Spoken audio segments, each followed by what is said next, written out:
Чуйская область, Скатинский район, город Кант. Первая общеобразовательная школа, гимназия №1 имени Дмитрия Петровича Зубкова, Челобекова Куралай, 9 В класс.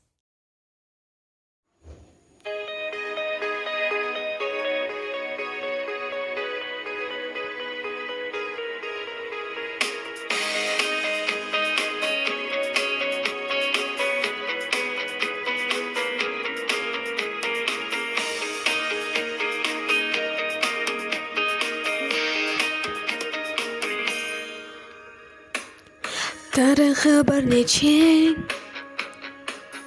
ынтымағы еңбекке, алатау бешігім башым иіп тәзім етем. Керемет аймағы, желбіреп тұрсын байрағы, бұлағын тас жары бұлбұлдай сайрағы. Kırgızistan'ım, Kırgızistan'ım, bilemem bir özüngde ırыс бақыт, өзің сөз атпайданым. Kırgızistan'ım, Kırgızistan'ım, gerek bir özüңе арнайым жаным, аябайдан çıkanım. Mekenim ederim, ıyıksınalı sesimi, tübülük saktayбыз, düşürбөй биік желеги.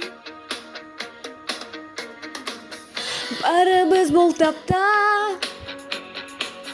барқыңды сөзбейді ұрсақ да, кебетпе бері біз келечек ұрпақта. Kırgızistan'ım, Kırgızistan'ım, bilemem bir özüңе ырыс бақыт, өзүңсүз таптай жаным. Kırgızistan'ım, Kırgızistan'ım, gerek bir özüңe арнайым жаным, аябайдан çıkanım.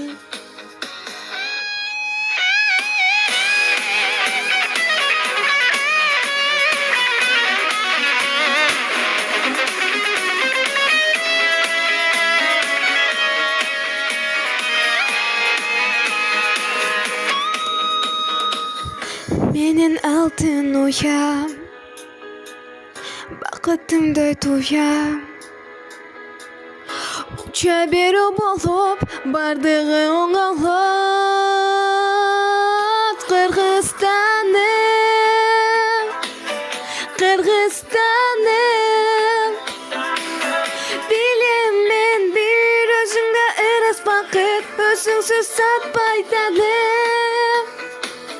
Kırgızistan'ım, Kırgızistan'ım, gerek bir özüңe арнайым жаным, аябайдан çıkanım.